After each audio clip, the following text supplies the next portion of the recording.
where are we starting first? Let's start with the Nuggets and Suns because I think some might say that matchup is low key decided if it continues to look like how it was the other night. And no offense to the Suns, which I think that they'll be able to take a game or two, Oh, okay. but the Suns don't have the depth to match up with the Nuggets. Dude, it was a 20-point game for most of the game. I found that so fascinating because the commentators kept saying that, and I was under the impression all season that the Denver Nuggets don't have depth, and all of a sudden Christian Brown's the next Austin Reeves, but yeah, neither here nor there. I don't think it was that, and everyone said they had depth. It was just about can you trust. When did they have depth? They've always had depth. Who's their depth? Christian Brown? They're Bruce Brown. Who's their backup point guard? Right now, it's probably they run with Nikola Jokic, Jamal Murray as their like two primary ball handlers. Okay, who's their backup big? Their backup big is DeAndre Jordan when they need him, but they play Jokic 40 minutes. Lot. Yeah. You act like this so team. Much. Look, Jeff Green all of a sudden gets his flowers. Yeah, you're acting like Jeff Green shouldn't be getting his flowers. I'm just saying, both. The Phoenix Suns will still win this series. I think they will still easily win this series.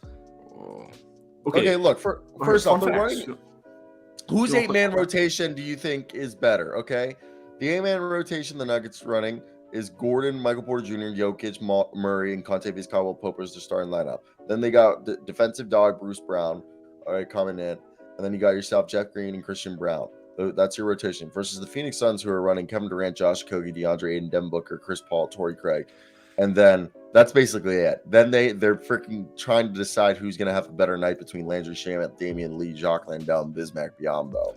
All right, and then they still sprinkle in Cameron Payne and Terrence Ross and Ish Wainwright, figuring out who the hell's going to give them life off the bench. It's infuriating, actually. I think, and I've been saying it all year. I've actually said it the whole time we've had this show. I don't think Monty Williams is a good head coach, but I do think he won back-to-back NBA Coaching Association.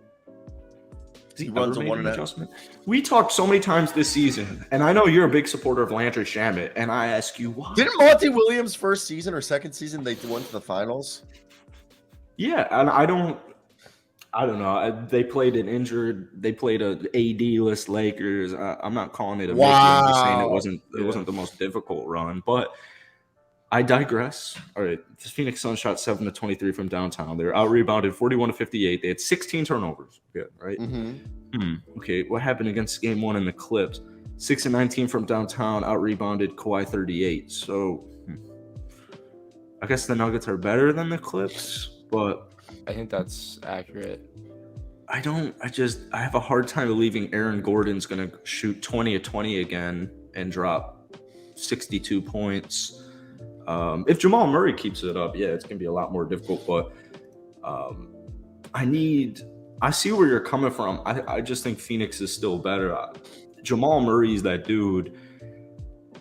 Landry Shamet needs to not play basketball for the Phoenix Suns. He's actually never gotten past. No team Landry Shamet has ever been on has gotten past the second round, so Shamet needs to go. Campaign needs to play. Chris Paul needs the ball in his hand. They gave him a first-round pick for Shamet. It's infuriating.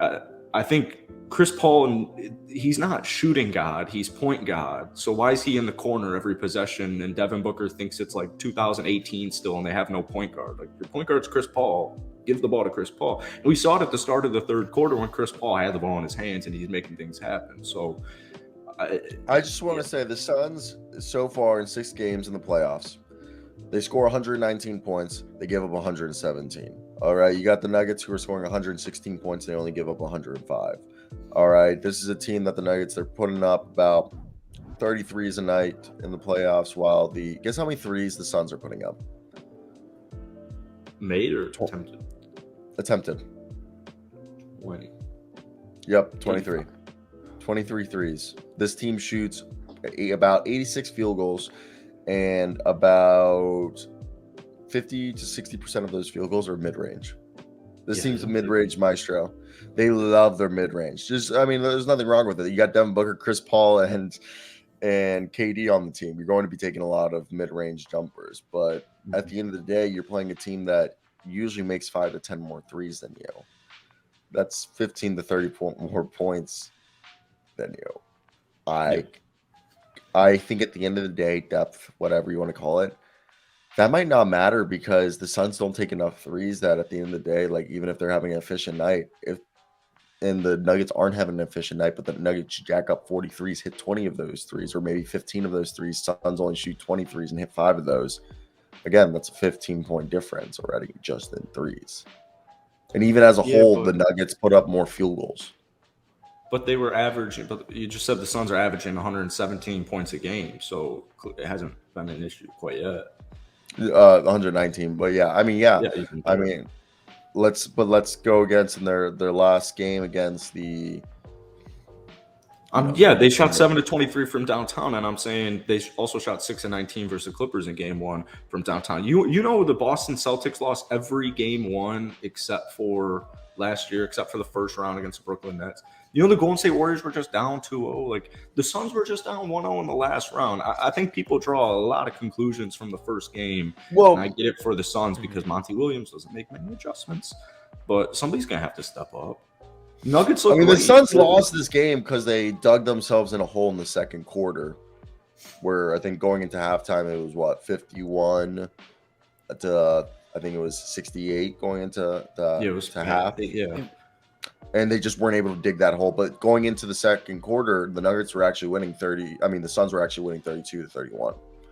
So, but again, I think the Suns to win this is they're going to have to win the rebounding battle, which they didn't. And they scored 60 points in the paint. But yeah, they're going to have to be bigger. They're going to have to play.